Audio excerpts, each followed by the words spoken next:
All right, what's up, everyone? This is a new episode of Sports Harder coming at you live on this Wednesday evening. I am your host, as always, Maddie Lukewarm Ice, and my co-host, as always, is Chris the Gorilla Binder. What's up? How goes it, Chris? Goes good. Just Goes good. trying to get my camera to sit right. Good. There we go. Good. Yeah. Just busy, man. All the time. Hey, it's living the dream, man. So that's it can be good and it can be bad depending on what type of busy it is. So Yeah. but we got a lot to cover, a lot to go over because we've had a couple weeks hiatus. But now we're back and better, ready than better. Back better. I don't know. I can't remember. I used to have a saying. I used to say back better than ever or something like that. I can't even remember now. But anyways, we have returned. We are here for your viewing pleasure or non-viewing pleasure, depending how you view us. Praise us. Yeah. Worship us. So let's hop into NBA, of course, because it is the NBA playoffs. Talking about playoffs? Right? So as of right now, there's a game going on between the Nuggets and the Warriors. Halftime score is dead even at 48 apiece. So if the Warriors win this game, then it's for the Nuggets. They'll be eliminated. The game we had earlier was between the Bulls and the Bucks. The Bucks won 116 to 100. So the Bucks win the series 4-1. So they're going to move on to play the Celtics next, who steamrolled the Nets into like tomorrow. Like they just like freaking annihilated them. It wasn't even like a close series. Like I felt like the Nets gave up after like game 2, basically. And everyone was bashing Ben Simmons because it was rumored that he was going to finally play, but then he officially ruled himself out for Monday's matchup that they lost. So traded Harden and everything and got Ben Simmons hoping to help them in the playoffs, and he didn't play a single game in the regular season or in the postseason. So do you think that this is going to be like the down point for the Nets? Like, because the Nets and the Lakers were both favored to win the finals when the season started. The Lakers didn't even make the playoffs. Nets get eliminated in the first round. So like, where do the Nets go from here? Is it going to be like better next season because they'll have Ben Simmons, or like it's not even going to really matter? It's not going to matter. I don't think the Nets will be that good next year either. Kyrie's lost a step. Durant has lost a step. They're just... Well, Durant got like double teamed or triple teamed like the whole series. So basically, they said like make everyone else win the game because we're going to take Durant out. So they did, and basically no one else could step up. Like you said, Kyrie didn't step up, so he didn't do anything. Ben Simmons was on the bench, so I mean, who else was going to beat him? Ben Simmons isn't that good. I'm sorry. He's a 6'10" point guard. Like, he's a good defender. The dude can't score for shit. He can rebound because he's 6'10". Yeah. But even with him on the floor, it wouldn't have mattered. Putting him on the floor is going to take out one of your 3-point shooters. Like, I don't know. Yeah, I think it was a dumb trade, but yeah. So, I mean, basically, KD wanted to prove that he could go to another team and win, and so far unsuccessful after leaving the Warriors that basically was the super team. But I can understand that, like, if he wasn't happy with the Warriors, obviously, you don't want to be somewhere where you're not happy.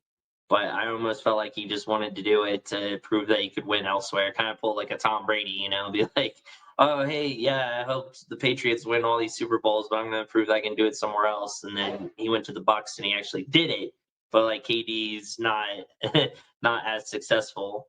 And so I just wonder where the Nets kind of go from here to be able to build anything, like who they're going to bring in to make the team any better. And then the same with like the Lakers, like LeBron's getting down to, his last however many years he still wants to play. I feel like he kind of needs to call it quits sooner than later. And Westbrook obviously didn't provide any sort of help on the Lakers. So I mean, where do the Lakers go from here? Like in the offseason, like who in the world do they bring in? Durant. Durant, yeah. Like I feel like they're gonna have to, revamp. Like they're the team didn't mix, and the Lakers have had this problem in the past where when everyone thought they had that super team when it was like Steve Nash and like Dwight Howard and I can't remember who else they had. They had all these like superstars on the Lakers, and so everyone thought they were going to do so good and so well, and then they absolutely bombed. Like they did terrible. So What about the year that they had Kobe, Shaq, Karl Malone, and Gary Payton, and didn't even make it to the finals? yeah, that's like it's like notorious like Laker move, like to have all the hot stars on their team and not be able to do anything with it. But let's talk about real quick then the Bucks and the Celtics series. The Celtics kind of surprised me. I'm not gonna lie. I thought the Nets series would be a lot closer than a sweep. Like I didn't think it would be a sweep. Like get out your brooms. Like so.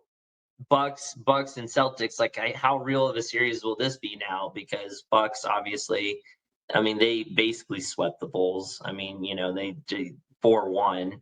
Like that's still a sweep in my opinion. And then the Celtics on their high. Who has more of the momentum, the Bucks or the Celtics? Like going into that matchup. It's tough, man. Because the Bucks are the reigning champions. But the Celtics, do they look unstoppable? They've looked unstoppable since All-Star break. Like they've just ran teams over. Yeah, and Tatum has really stepped up as a superstar on their team now. Yeah, well, the only time that they haven't won games is when Tatum or Brown are sitting down. Like when those two are sitting, they're like, okay, we'll lose a game here or there. But when you have both of them on the floor, dude, they're dominating offensively. They're dominating defensively. They're shutting people down. And I think they're going to pull the same thing with Giannis that they pulled with Durant. Because Chris Middleton can't beat him alone.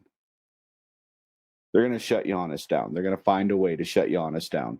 And I don't see a sweep, but I see like a 4-2. Celtics taking it.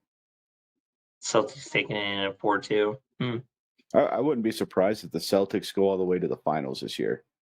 They're that good coming out of the East. That would be an interesting team coming out of the East for sure. I think that if the Celtics play the same mindset that they had against Durant, like you said, and they shut down Giannis, then it's over. Like you just got to shut down Giannis, and the Bucks aren't as dominant or aren't as good. Giannis has been scoring like 30 points a game, 30 plus points a game. So you shut that down, like you got to make other people step up. So I like how that series could turn out. To be honest, I think it could go all the way, the whole way. It'll be Game 7 to determine, and it'll be 4-3 the Celtics. I feel like they have more of the momentum. Like they have more of the drive. I'm not saying that the Bucks don't want to repeat, obviously, but if you haven't won it yet, or haven't won it recently, you kind of just have a little bit more of a drive than other people. Yep. It's kind of the same with like Super Bowls. For teams, like if you it's hard to win back to back in Super Bowls. I mean, the last team to do it was like the Patriots. So, Well, the Bengals even going, like nobody expected them to even make it past the second round after the way they barely snuck by the Raiders. Yeah. Like, nobody expected them to go that far. Like, they had to go through the Chiefs. Like, they had to go through the Titans, all away from home. I was going to Like, say you're all going, on the road. Yeah. yeah, you're going through the number 1 and number 2 teams in the AFC. Like, after you barely beat the Raiders, nobody expected them to do anything against the Titans or the Chiefs, and they beat them both. So yeah, it shows that mentality and that drive to get there because you haven't been there. It the Bengals showed that drive, and I think the Celtics are going to show it. Like, Celtics are one of the most winning teams in the NBA in all time. Yeah. But they haven't been in a long time since the Paul Pierce, Ray Allen, Kevin Durant, or Kevin Garnett.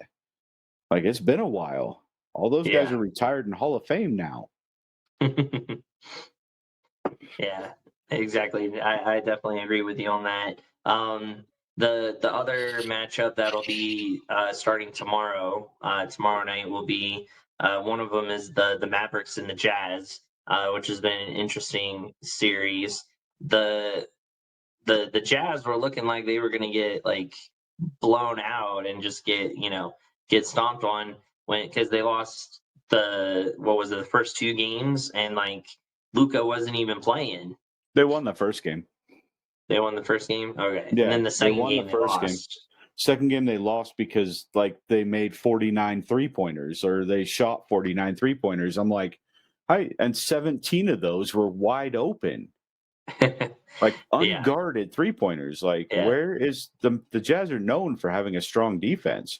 Where the hell has their defense been? Well, I mean, they've been blowing like 20-point leads though. So it's just like, they get too confident and get too carried away with it. But I said when they lost the second game, I said, if you can't beat the Mavericks without Luka, you're definitely not going to beat him when he's playing. Like, and Right? sure enough, the Jazz barely won I think it was game Game 4. three. Game Was 4. it was it game 4? The Yeah, one to tie it where up. Mitchell lobbed it up to Gobert. Yeah, it was game 4. That was game 4, yeah. So they barely won that in the last second, and then this past game that they had, Luka and everyone just destroyed them, and just annihilated Yeah. them. 102-77, a 25-point victory. Yeah. Like, So where's the defense? But they come back to Utah tomorrow night. tomorrow, yep. My wife and daughter will be at the game, so that'll be fun. Yeah, I got offered to go, but I have bowling, and we're in the finals for our league. It's the last night of league, and if we win it, it's good. But You should have thrown my name out there. I would have gone. I'm not letting you go with my wife. She'd have more fun with me anyways, let's be honest. Come on now. Nah. I'm a treat, damn it. So am I. And I have a lot of redheads in my family. Not enough. The Nuggets take the lead, 55-50. Yeah, so that series will be interesting to see if Steph and them can close it out and get this last game to move on. I have a feeling the Mavericks and the Jazz might go all 7 games, especially if the Jazz can like win this next home game. So I think the Mavericks were kind of at a disadvantage not having Luka at the beginning, but the other matchup tomorrow will be the 76ers and the Raptors. The 76ers looked like unstoppable. Like they friggin' steamroll the Raptors the first like 3 games, and Joel Embiid is like, I should be MVP and blah blah blah. He's saying like, if people don't vote for me to be MVP, then it's just because they don't like me. And he was doing some serious trash talking. Like, I don't know if you saw in the one game, on the sideline, he was mouthing off to the Raptors coach, and the Raptors coach was like looking at him and was like, "Yeah, keep talking, like keep talking." And then now they've lost 2 straight to him. Like the coach took that personally. He was just like, "I'm not gonna let him trash talk me on the court." Like, and then Joel Embiid is like complaining like, "Oh, like 25 out of the 35 like foul shots were for the Raptors." He's like the reffing has been like terrible. It's been so bad. It's like, dude, you won the first 3 games. Why are you saying that the reffing is terrible now? Like, you won the first 3. That guy is nothing but excuses and trash talk. Like, if he shut his mouth and played basketball, he'd be probably one of the best basketball players in the league, like hands down. He'd be up there with like Jokic and Giannis, And Giannis, big man, a big man that can just shoot, can tear it up. Those two shut their mouth and let their work show. Jokic like sometimes likes to start fights, but yeah. But really, like him and Giannis shut their mouth for the most part. Joel Embiid is always chirping. Like, just shut up and play the game, dude. Right? Like, I think once he started doing that, it's kind of set them back. And he called out like Harden, kind of called him out. He was like saying like, okay, Harden's got to get back to old Harden. He was like, I want Harden to just like be his old self and like just killer mentality or whatever. He was like, I think he's playing, too scared type of thing. And it's just Travel like, on every shot. what's up? Travel on every shot. Old Harden. Yeah, that's true. It's one of those things where I think it's funny that he started trash talking, complaining about the refs, and then they lost like the past 2 games, like pretty badly too. So it's just interesting that the Raptors are coming back. The way the 76ers were playing at first, I thought it was going to be the 76ers and the Heat in the finals for the East, because the Heat put away Atlanta, so they're moving on. And they did that without Jimmy Butler. He didn't play in Game 5, but they were still able to beat the Hawks. And the Heat are kind of underrated. People aren't really talking about the Heat too much, and so I'm just like, maybe they're gonna like sneak up and get in to the finals like they did that one year when they played the Lakers 2 years during the ago. COVID. Yeah, during COVID. So they could sneak in there. I think they have a good chance, with that. And or at this point now, the way that the 76ers are kind of falling apart, it could be like you said, maybe the Celtics and the Heat in the finals. I'm not sure how the bracket like breaks down if they'd have to play each other before the finals or not, but I would say, for those 2 teams, they seem to be playing the best like out of the East right now. So tomorrow we'll see if the Raptors can send it to a Game 7. And then the other matchup as well will be the Suns and the Pelicans, which again, the Suns kind of seemed like they were kind of unstoppable there for a while. And the Pelicans are kind of a big surprise for me, to be honest. They had to play in to get in, and now they're taking it to like the number 1 team. I thought for sure the Pelicans were going to get swept. I was like, yeah, no way. I was like, they get swept, and now it's like a 3-2 series. But I feel like the Suns will finish it. I feel like they'll finish it tomorrow. Like, it'll be done. The Booker was out for the last game because he got injured. I think he'll be out this game too as well, because I think he'll be out like 2 or 3 weeks. So I think he's out for this game as well. It's possible. So that kind of makes it harder for the Suns. The one game he was playing in that he got hurt, he scored like, I think they said like 30 points in 1 quarter or something like that, or 1 half. It was something insane.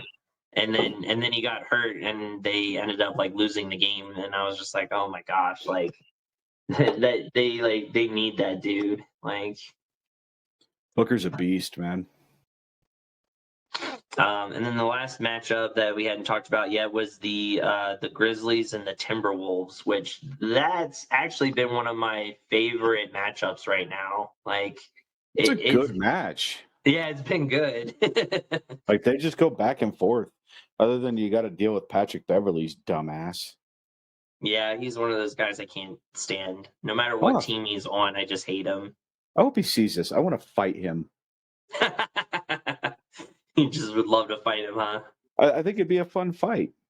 Like, yeah, he's a bit taller than me, but I think it'd be a fun fight to fight Patrick Beverly just because he's so mouthy. Like, I would spend the whole fight trying to break his damn jaw so he'd shut the hell up. Yeah, I wouldn't blame you. I'd be cheering you on if I saw that. I would definitely would want the same thing. I can't stand how much he runs his mouth. He just seems like a tool. I don't know. Every time he's on the court, I'm just like, your face. Like you just seem like a Always tool this. bag. It's Yeah. always this. But right now, the Grizzlies are ahead in the series 3-2, which technically they shouldn't be because they had 2 games where they were down by 20 plus points. The one game they were down by 20 points in the first half, came back, and then in the third quarter got down by 20 points again, and then in the fourth quarter came back from 20 down again. So in one game they came back from 20 down twice. Like that's nuts. Like, and the last game that they just had, they were down by like 15 going into the fourth quarter, and they came back and beat the Timberwolves, which like again another sleeper team where I was just kind of surprised that they were doing this well. Usually the first round, there's a lot of sweeps in the first round usually, and there There's hasn't only been that one. this year. There's only been one, yeah. So I will say Memphis needs to pick their shit up because the next round they're most likely going to be facing the Warriors. Like it's either the Warriors or Denver. Like either of those teams, but I think the Warriors are going to tear up Denver tonight or tomorrow. It'll be done. No, it's tonight, right? No, tonight, if they win tonight, it's over. Yeah. If they win tonight, it's over. Memphis will not be able to come back from 20 against either of those teams. Oh, yeah, I know. Because their defense on both of those teams is so good that you're not coming back from a 20-point deficit. Steph Curry will shut down Ja Morant. Like, it's not going to be fun. Like, you got to get your shit together and not be down by 20 points in the next round. Yeah. You're lucky Minnesota really sucks. Yeah, I was gonna say they kind of went lax on 2 of those games. The Timberwolves did. So and Morant, the last game, he got the last second layup to have them even win that game. And it's like, how do you guard Morant so poorly to let him go up for a layup with like a couple seconds left? As soon as they inbounded it to him, I was like, okay, don't let him pass you. Like, stay in front of him and force him to shoot.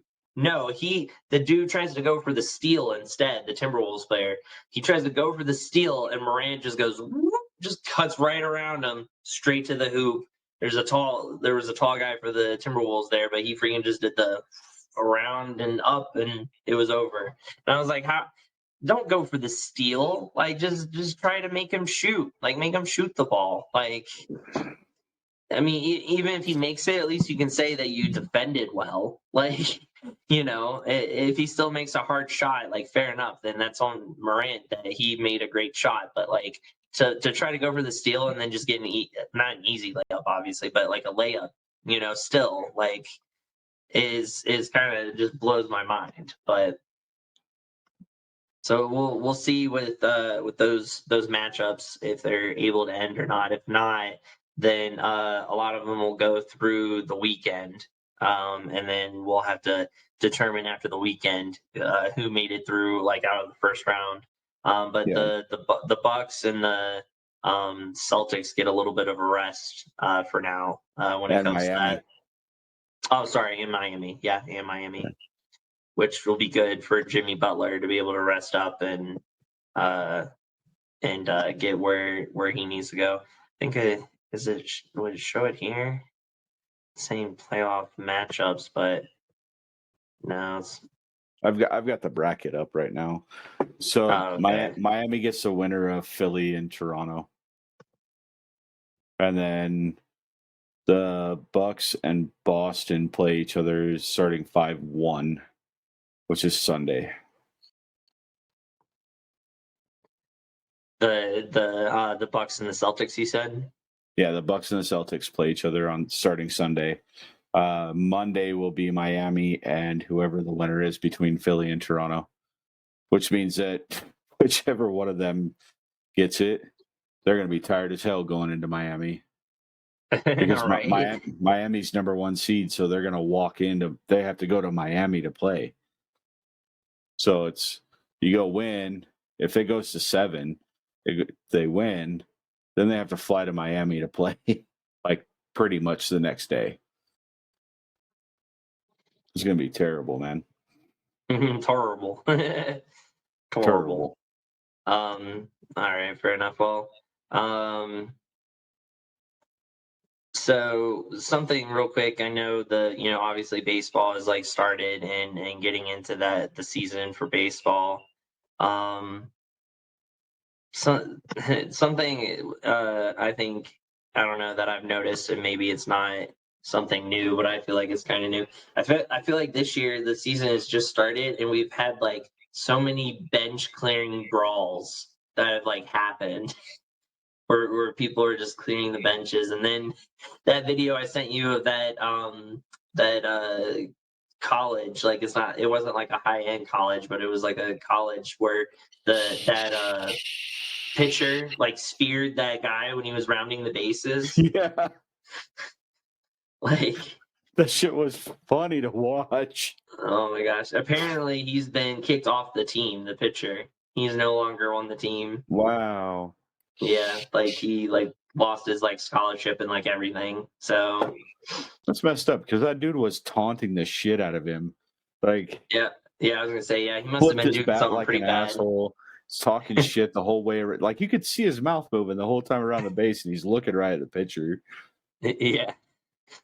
No, just 4 hours ago, the Mets Cardinals they cleared their benches after the Mets pitcher threw it at Nolan Arenado's chin.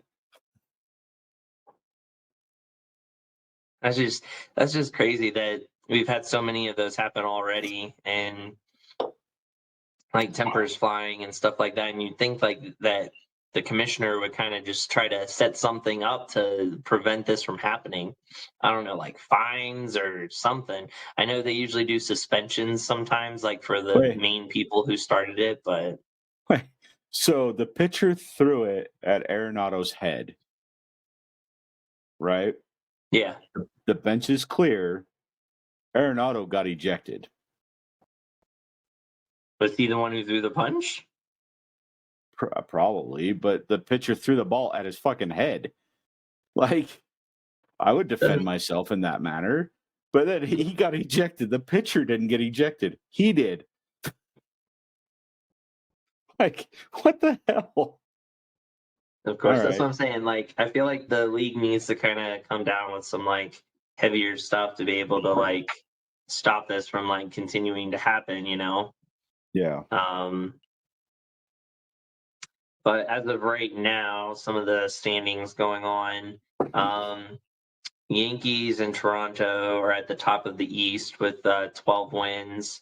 Of Um, course. the Twins are at the top of the Central, and the Guardians and the White Sox are in second with 7 wins. And speaking of the Guardians as well, just to bring this up, and I feel like this was like a big thing, and I sent it to you. The made absolutely no sense to me, but the the one of the Guardians outfielders was trying to go catch a ball, and it was on the warning track, and he ran into the wall. Like he hit the wall and wasn't able to catch it. His teammate like picked up the ball and threw it in. And he got like hurt pretty badly. And I guess some fans were like talking crap or making fun of him or doing whatever about him running into the wall because the doctors were over there like looking at him and stuff. So one of his teammates climbed up the fence and like got in the face of the fan, the Yankees fan, and like started yelling at him and stuff like that, because he's defending his teammate. It's like, Yeah. dude, like he was just trying to make a play. He got hurt. Like, why are you guys being dicks? And the bottom of the ninth, the Yankees walk it off. and win. And as the Yankees are like celebrating and stuff like that, the Yankees fans in New York start throwing garbage and beer bottles and like anything they could at the outfielders, the Guardians outfielders. And I'll hand it to the Yankees. The some of their players like Aaron Judge and people like that, they went out there and told the fans like to stop. They were like yelling at them, telling them to stop and stuff like that. So mad props for the Yankees players that went out and actually was like, no, this is not okay, you know. And then the Guardians, they came off. Why in the world would you be throwing garbage at the opposite team when you won the game? Like I could see like if you had lost and you're mad. So yeah, throw your garbage at the opposite team.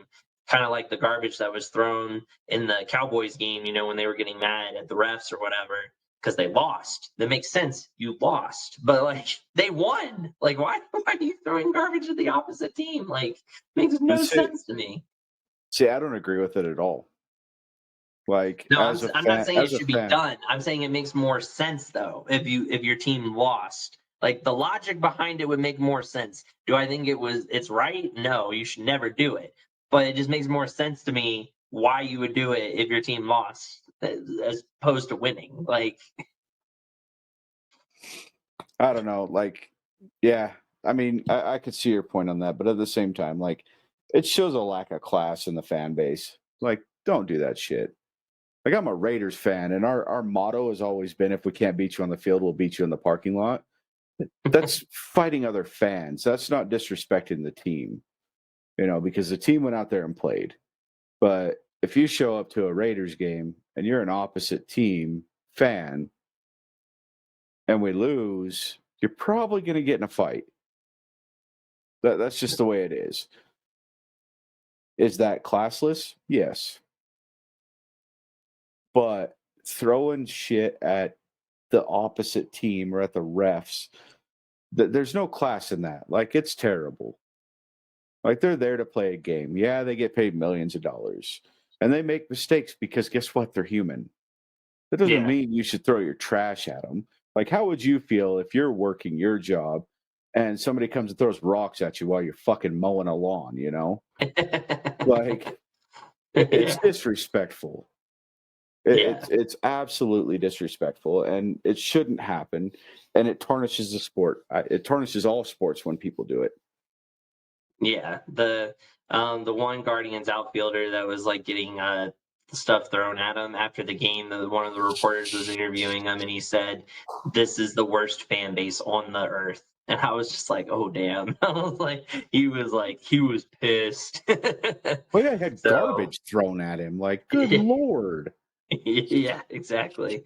So yeah, nonetheless, yeah, he was not happy.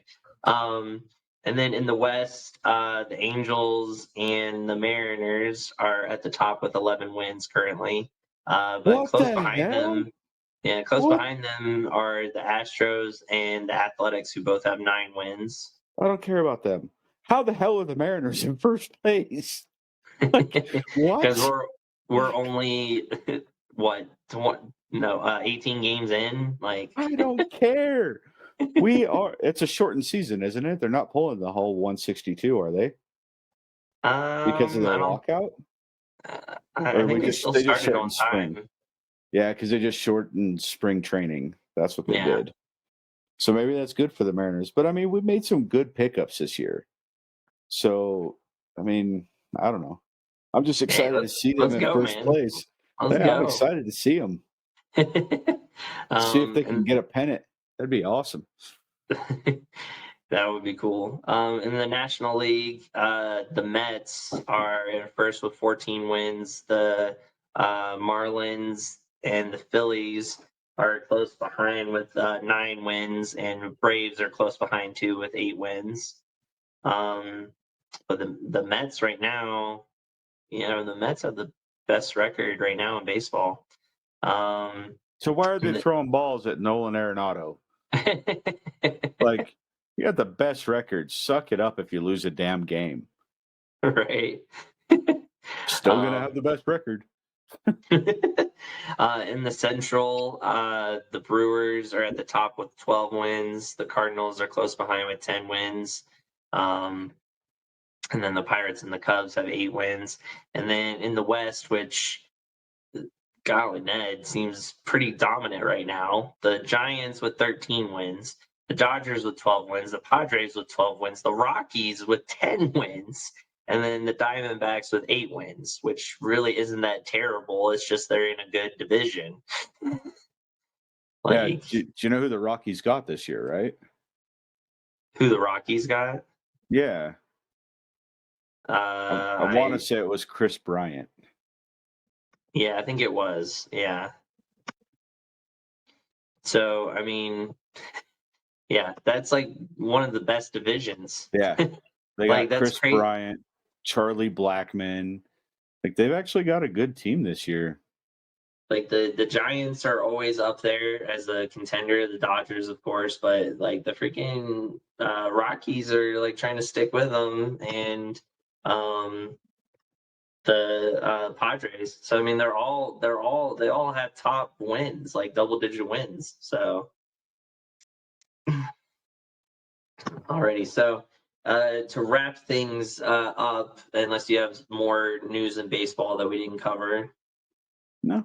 So to wrap things up, we'll do what we like the most, and we're biased, I know, but we'll talk about some football stuff, that's been going on, especially with the draft coming up tomorrow, man.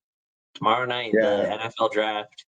So, And I'd love to do a live cast for the draft, but I can't because I'll be bowling. there's a bowling, yeah. So of course the big news of most recent is Deebo Samuel requesting a trade from the San Francisco 49ers. Um, it's some people are saying it's about money, some people like Debo saying it's not about money, he's just not happy. He wants to go somewhere else, so he's requesting a trade. But then John Lynch is saying, I can't see this team being this team without having him on it. So, Yeah. he's saying that he still wants him. So, magic ball, crystal ball, you're seeing into the future. What beholds Debo Samuel for his future? I see him getting traded. Really? You think he will? But I don't think it'll happen before the draft, obviously. Or I even don't think during the draft? no. It'll be probably like mid-June they'll trade him because he won't go in and do the workouts. He won't go into like the mandatory mini camps or anything like that. He won't show up. So they'll finally eventually just trade him instead of just letting him sit and hopefully get somebody good. Like I could see them maybe trading to the Vikings for Adam Thielen or Dalvin Cook since they lost Raheem Mostert. Get a good running back in there. Yeah. And you're losing Debo's running ability, so why not pick up another running back? But they get rid of Debo, they don't have a true number one receiver. Like Brandon Ayuk is not a number one receiver. George Kittle is a tight end that could play receiver, but why would you get rid of his blocking ability as well on the run game? Like I wouldn't line him up as a wide receiver. I wouldn't put him as wide receiver one. Keep him as a tight end. But I could see a trade with the Vikings for like Adam Thielen because the Vikings aren't going to give up Justin Jefferson. Well, yeah. No, that makes sense. Huh. I see the 49ers like paying him. I think they cave. I think they'll cave and they'll pay him what he wants, and he'll probably be one of the top paid ones, if not the top paid one. Probably not over Devontae, maybe like under Devontae. Like a So little under Tyreek Devontae. Hill's number one right now. Oh, okay. It's like Tyreek Hill when he got traded over to Miami, he passed Devontae Adams. Probably not by much though. Like $3 million a year. Yeah. So I mean, I could still see him not being the top paid one, but like him being still getting paid. I just don't see the 49ers would have to, like you said, get another number one somehow. And it's not like they're going to try to pick him out of the draft. So Like I either they keep him and they pay him, and that's it. I don't really see them being able to trade him to get what they need in exchange for him. Yeah.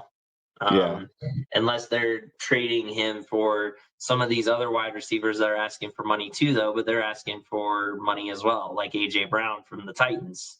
Maybe you swap players, but it's just like either way, you're You gonna got have to to pay pay it, AJ Brown, right? So so these receivers that are all asking this, like AJ Brown, Debo Samuel, I think there was a third one, right? That was like asking for money. Can't remember now. If it was just them two, or It was Stephon Diggs, but he got paid. So Bills paid him. They were like, "Nope, we're keeping you." No, I know that what caused this whole uproar of wide receivers wanting to get paid was Christian Kirk. well, yeah, they saw that he got paid, and they were like, "Well, he's not that good." He got paid bank by the Jaguars. Like freaking bank. It's like, what? Why? It was the Jaguars he went to, right? I could be wrong on that. The Jaguars, yeah. Yeah. So it's like, I don't get it. Like, why would they pay him that much? He's a number 3 receiver at best. He's Right. not a Like, why 1, not pay that money to people who are wanting to be traded now? You could have gotten an AJ Brown or a Debo. Like, right? Instead, you just blew up the market for wide receivers and screwed every other team out there. Because now right? Devontae Adams wanted to get paid, Tyreek Hill wanted to get paid, Debo, AJ Brown, Stephon Diggs, Justin Jefferson, like they all want to get paid now, like number ones. And the Granted, only one who doesn't is Cooper Cup. yeah, he wants to keep a team together. Yeah. He wants to hopefully keep OBJ. So hopefully something comes around with that. Did you hear that numbers getting changed? Yeah, So OBJ Cam is Akers not. has number 3 now. Yeah, so they're trying to figure out what number to give OBJ if he signs with them. Probably go back to 13, I would think. Yeah, I was gonna say I would think that as well. But everyone's like blowing up in social media, like, well, we don't. There goes OBJ. Well, we don't have OBJ anymore. It's like, well, just because Cam Akers has his number doesn't mean that OBJ decided he's not coming back. Like, No, I actually read up on it, and OBJ came out and said, look, Cam and I had a discussion when I came into the team that I was only going to wear number 3 for this year. And that was because for him to change it last year, it was going to cost him $500,000, where this year it's free. So I was giving him the number this year. Like, no matter what, it was going to be his number after 2021. yeah, Like, OBJ actually came out and cleared that up, which I thought was awesome that he said that. And it kind of leans toward maybe they will re-sign him. Maybe he does want to play there. yeah. I mean, it seems like the most. It seems like the best fit for him, to be honest, especially since he won't be back until like November. Yeah. So, like, why not pull the same thing that you did last year with the Rams, and like you come in mid-season and help us win again? Like, you know, just don't rush it. Like, just take your time, get healthy again, and then come back and help us win again. You're Because not going to win again. we still got Yeah. Van Jefferson, we still got Allen Robinson now, and then Cooper Cup. So, And you got Bobby Wagner. yeah, but you were saying we're not going to win again. Nope. It's too hard to do, man. It's too difficult. I could see you guys making it to the NFC Championship, but I don't see you guys winning it again. Yeah, I mean, I would agree with you. Like I said, it's just too difficult to do anymore. So yeah, I wouldn't be surprised. And plus, like I said, we had that drive because everyone really wanted it. And now that they have it, where's the drive going to be to want to have it that badly again? Like Aaron Donald wanted that ring so bad, like Oh, I he know. was He kept gonna, doing this. yeah, like like he was going to do whatever it took to get it. So, and he was the one making the big plays for us at the end. So, I'm not saying it's going to happen, but it might happen. If it ends up being the Raiders and the Rams in the Super Bowl, we're not friends that day.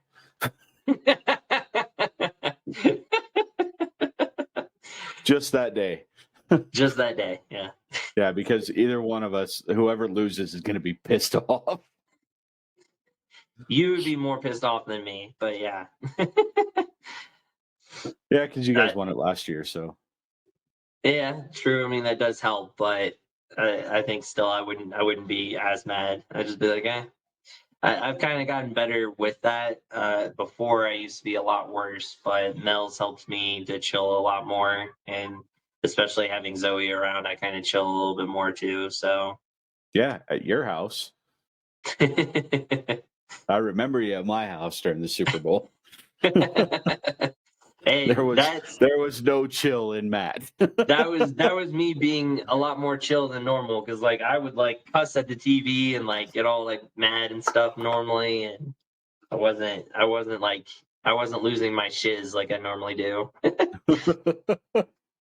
So that was calm me, because there was people around, there was company. If it was just me and you like watching the game, yeah, I might have you like coming off and like coming down, and I'd be like, what the hell, refs and stuff like that. Like, oh, that's such a blown call. Like, I could have lost my shiz a lot worse with that Jalen Ramsey like face mask drag to the ground. Like, but I was like, ooh, like, like it's okay. Like that during the regular season, I would have been so pissed. I could see that, because I was pissed at that play. Like, I was like, did that really just happen? Oh my God, why is he getting a touchdown? Like, that's bullshit. I remember that play. Yeah, that was bad. But one of the rumors that's been going around, and you've probably seen it on social media a ton, is that the Packers were seriously like trying to go after getting Darren Waller. Yeah, I saw Tight that, end for the Raiders. Derek and David Carr both said no way in hell. And then the freaking, what's his name? The GM for the Raiders. I cannot remember his name. Oh my God. Did they keep him or did they let him go with what's his bucket? Dave Ziegler. So they have Dave Ziegler as the so they have GM. a new one. Yeah, Mike Mayock got let go. But yeah, Dave Ziegler came out and said, look, they called us. That doesn't mean that there's any truth to us trading him. Like, they have to offer a lot for us to give up Darren Waller. We like Darren Waller. He's staying. And then Darren Waller came out today and said, because of the rumors, like they pulled him into the office and sat down. Josh McDaniels and Dave Ziegler sat down with him and told him, no, dude, you're a Raider. Like, we want you here. Why would we give you up? Like, we're going to be paying you in a couple of years, like paying you a lot of money. So, yeah, you're here. Which is good, because you guys need him for sure. Him and Devontae will make a good combination, especially kind of like the 49ers with Kittle and Debo when they had that going on. So, and Renfro. Third and Renfro. Third and Renfro, which, hey, maybe it'll take some heat off of him that he can, get some bigger plays. Because, yeah, I mean, he would get the third downs when needed, but, maybe that'll open up some more stuff for him, too, to get some one-on-ones and, do whatever. Because it's just like, who are you going to double? Are you going to double Devontae? Are you going to double Waller? Like, kind of pick your poison with that. And the NFL has kind of gotten that way with teams almost. There's a lot of teams where you got to do that. You got to decide, pick your poison. You do that with the Chiefs, Kelsey or Hill when Hill was on it, and then not anymore. Now they have Juju, so it doesn't matter. He can't catch anything. Right. And then with the Rams, now it's like Cooper Kupp or Allen Robinson, and possibly or OBJ. Yeah. Or Higbee or Cam Akers, right? Van Jefferson never got double teamed, but yeah. Yeah, I mean, yeah, and he would get open on those deep balls because of all the other people that they had to focus on. Van Jefferson was a good deep guy for us. I didn't think he would be, but he ended up being good in that department. Um, so yeah, I mean, a lot of teams are like that now, where it's just like you got to pick your poison, and I think that's why so many safeties and DBs are projected to go in the first round of the draft this year. Like, It's a everybody's looking to, defensive draft. yeah, everyone's looking to find someone to cover, and a lot of wide receivers are being projected to come off the board too, and I think this is going to be another good wide receiver class. I feel like the the previous years have been really good wide receiver classes, and then it'll be interesting to see, because they announced that, I can't remember if we talked about it on the last podcast or not. Did we talk about HBO Hard Knocks on the last Yeah. podcast? Oh, okay. Yeah. So yeah, them announcing that it's going to be the Lions, so it'll be interesting to see who they pick, as their first pick. Are they going to go defense? What are they going to do? And the coach is defensive minded, obviously. Well, and it would be pointless to bring in a receiver for a quarterback that can't throw to him. Yeah, right. I mean, they could pick a wide receiver easily in the later round because we gave our pick to them. So they wanted to pick defense and then wide receiver right after. They definitely could. But it'll be interesting to see if they bring in a quarterback. Are they going to bring in a quarterback to compete against Goff? Um, a lot of these teams are desperate to get a quarterback, and I think a lot of them are going to stretch. They're going to stretch, and they kind of have to. It's kind of the hands that they've been dealt. Every year, somehow, the NFL Network and like ESPN and all these networks somehow boost like the appeal of quarterbacks when it's not really a good quarterback class. I don't know if you've noticed that or not. Like they somehow still are able to boost them enough to make it where teams will go and get them, or owners are like, oh hey, I want him, or we need him, and it's just such a stretch. But it's just like, why can't you realize that? Yeah, you need a quarterback, but it's the quarterback class isn't good. Then why are you going out and stretching? Like either just wait and get someone else that's good. Like get someone who is not a guarantee, obviously, because no one's a guarantee in the draft. But if you're picking them in the first round, they're starting. Like they're going to be in there as the starter in the first round. So why not go with someone that's more where what you're getting, instead of like, well, we have no idea if this quarterback's actually going to be what they're going to be. Like I don't know. I just think it's funny how somehow quarterbacks, even in a bad quarterback class, still get boosted and taken in the first round somehow. Yeah, I totally get that. Like, there's 3 quarterbacks that I would think could possibly go late first round, early second round. But like all of a sudden, like the mock drafts are showing them go like top 15. And I'm like, why? These guys are not that good. They weren't that good in college. Like, why? Like Carson Strong. Why? That dude's late second, early third round quarterback, but yet they have him like projected going in the first round. I'm like, I get it too. Like quarterback is the most important position on the field, but is it really? We've seen plenty of teams win Super Bowls with average or not so great quarterbacks. I mean, the Ravens did it with Flacco, and they did it with Dilfer as well. And the Rams? Just kidding. Just kidding. Matt Stafford's a damn good quarterback. I don't know if you know this or not. I was going to say, but the Rams had 2 Hall of Fame quarterbacks, one that's already in and one that will get in. Well, he'll get in now. Now that he finally won the ring, he'll get in. If he hadn't gone to the Rams, he wouldn't have been a Hall of Fame quarterback. Oh no, yeah, you're right. Which sucks because he was a great quarterback. The Lions just sucked and never put anyone around him.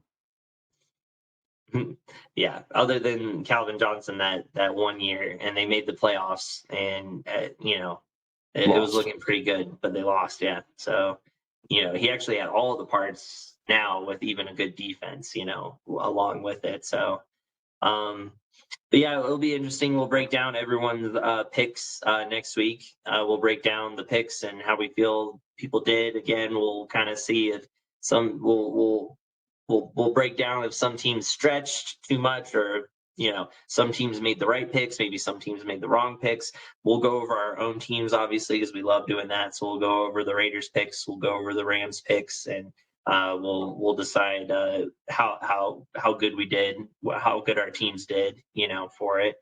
Yeah, because the Raiders don't have a pick in the first 2 rounds, so First 2 rounds? Oh, dang. yeah, we traded our first and second round off for Devontae Adams. That's right. Okay, so the Rams don't have a first round pick. I don't know if we have a second rounder either. I know we definitely don't have a first rounder. That's for sure. But yeah, so we'll see. We'll break down our picks. We can find some good picks in later rounds. We found Cooper Kupp in round 4. So Max Crosby was round 3. Yeah, exactly. So you can find some gems in there. So we'll break it down and we'll see how we feel our teams did, if they met what they were supposed to do. Here coming up soon, the hockey playoffs start, I think, on May 2nd. So we'll break down the hockey playoffs and how we feel about that. We'll continue breaking down the NBA playoffs because the second round will be officially going and starting. And again, we'll cover baseball like we always do if anything major has been happening. But as always, we end our show with our hashtags, with our hashtag Earl Thomas still not signed. Which they're just saying there's teams that are actually looking at him now. Yay, we did it. We got him a job. Legit, it's the Raiders, the 49ers, the Vikings, and there was one other team that I can't remember that were looking at actually signing Earl Thomas. Well, Honey Badger is still out there unsigned. Right, and Jarvis Landry's still not signed, which is crazy. Right? OBJ still not signed. There are a lot of still people not signed. It's crazy. So maybe they're just waiting for the draft. I don't know. But yeah, so hashtag for Earl Thomas, hashtag for 30 for 30 Florida Gators. Make it happen. We'll still support that and try to make that happen. We got to think of a hashtag for basketball, for NBA or something like that to get that going. Hashtag no LA teams. Hashtag bye LA. Because last year it was the Lakers and the Clippers were the 2 teams that were like, oh, they're gonna make it to the finals or to the Western Conference Finals. They're going to be the 2 toughest teams to beat because of Kawhi Leonard and Paul George on one side and Anthony Davis and LeBron James. Now, neither one of those teams are even in the playoffs. Never even made it. We should do hashtag no super team. Hashtag no soup. Hashtag no soup. No soup. No soup. That works. Like that one. Hashtag no soup. All right. Yeah, because the Nets are out too. Yeah, exactly. That's what I'm saying. Hashtag no soups. Damn. So yeah, that's not the way to go in the NBA right now. You got to figure out another way. But appreciate the listens as always, guys. Appreciate the views on YouTube and everything. We've gotten some new subscribers. Shout out to Augie if you're listening, which I know you listen when you're just enjoying and chilling and relaxing. So I'll give you a shout out anyways. Maybe it'll make you freak out because you hear your name on here. So, but yeah, appreciate everyone. Watch us on YouTube, subscribe, like, share. Spotify, Apple Podcast, Anchor, all that fun stuff. Maybe next week we'll try to get L'America on here again. Have another 3-person one. We always like it. We know he can't make it every week, but maybe next week we'll try to get him on here and try to have some fun. But until then, we'll catch you guys on the flip side. Same time, same place. Later. Peace.